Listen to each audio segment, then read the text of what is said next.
So in the glorious period of anarchism between the 1880s and 1920s, anarchism, usually in the form of revolutionary syndicalism, commanded an important influence over the ideas and struggles of the working class and labor movement.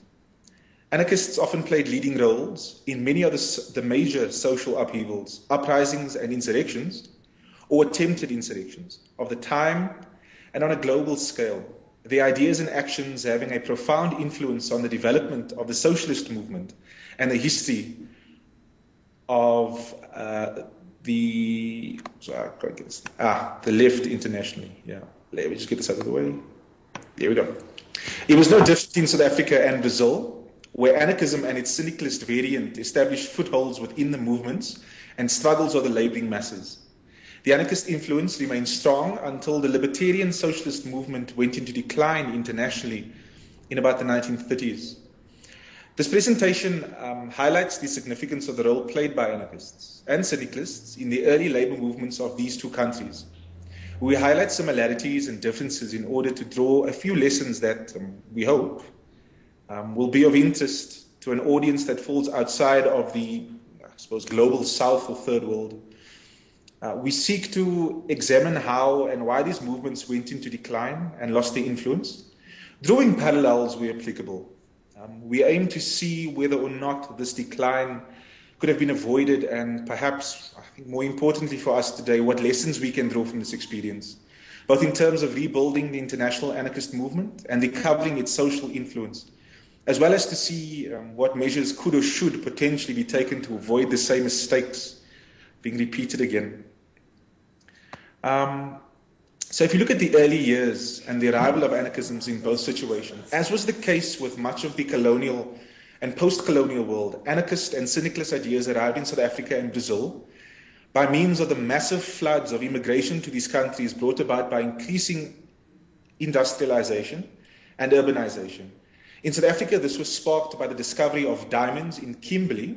in 1867 and the discovery of gold in what is now Johannesburg in 1886. Anarchism and syndicalism proliferated in the workers' movements of Britain, the United States, and continental Europe at the time. So with the increasing mobility of the working class, it seems only natural that amongst the hundreds of thousands of immigrant workers arriving in Brazil and South Africa, there would have been anarchist and syndicalist workers who brought their ideas with them and set about organizing accordingly. Meanwhile, in Brazil, what the Federação Anarquista do Rio de Janeiro, the FARJ, F-A-R-G, or Rio de Janeiro Anarchist Federation calls the, quote, social vector of anarchism, end quote,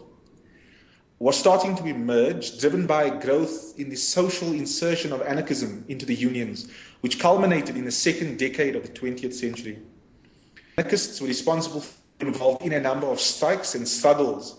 such as the general strike of 1917 in Sao Paulo and Rio de Janeiro, and the anarchist insurrection of 1918, in which anarchists and workers attempted to, quote, overthrow the state and replace it with a network of workers' councils, end quote.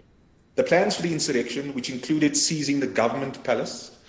implementing a general strike, and planting over 1,600 bombs to sabotage the energy and transport lines, was abandoned at the last minute when it became evident that one of the co-conspirators to be responsible for the military strategy was actually an agent provocateur. Nonetheless, anarchists and workers from the textile, metallurgical, and construction industries came out on strike and confronted the forces of repression, resulting in the detention of 200 workers, 78 from anarchist unions.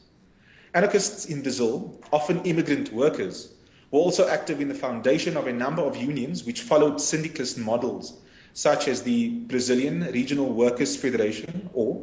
Federação Operária Regional Brasileira, or the FORB, F-O-R-B, in 1906, and the Brazilian Workers Confederation, or Confederação Operária Brasileira, COB, in 1908. I apologize to everybody for my Portuguese pronunciations. In 1918, partially in response to the growing need for a political organization to work within the unions and to coordinate the 1918 insurrection, an ideological anarchist political organization, the Anarchist Alliance, or Aliança Anarquista, was founded in Rio de Janeiro. Due to the repression that followed the insurrection, however, it was disbanded, reconstituted itself as the Communist Party of libertarian persuasion in 1919. This was followed a year or two later by the foundation of a Marxist-Leninist Communist Party. Anarchists and syndicalists developed a large cultural movement that worked together with the union mobilizations and was very important. Rationalist schools inspired by the principles of Ferrer y Guardia, social centers, workers' theatre, and other initiatives that were fundamental in forging a class culture. Despite anarchism's significant influence on Brazilian labor from the turn of the century until the beginning of the 20s, by the 1930s it had almost entirely lost its social vector. In 1934, in perhaps one of the last defiant acts of a fading movement at the Battle of Sesque, anarchists, together with other anti-fascists, positioned themselves on the rooftops of buildings surrounding the square and dispersed an integralista, or fascist march with machine gun fire. Meanwhile, during the time of this glorious period, and again this refers to the glorious period of anarchism from about 1880s to the late 1920s. During the time of this period, anarchists and syndicalists in South Africa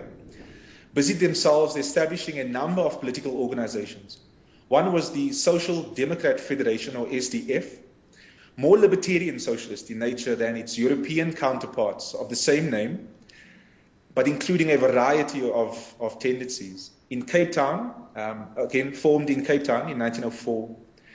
The International Socialist League was another, which was founded in Johannesburg in 1915 and dominated by the De Leonist syndicalism of the Detroit Industrial Workers of the World, or IWW. There was also the Industrial Socialist League, or INDSL, which was founded in Cape Town 3 years later and mainly influenced by mainstream Chicago IWW syndicalism.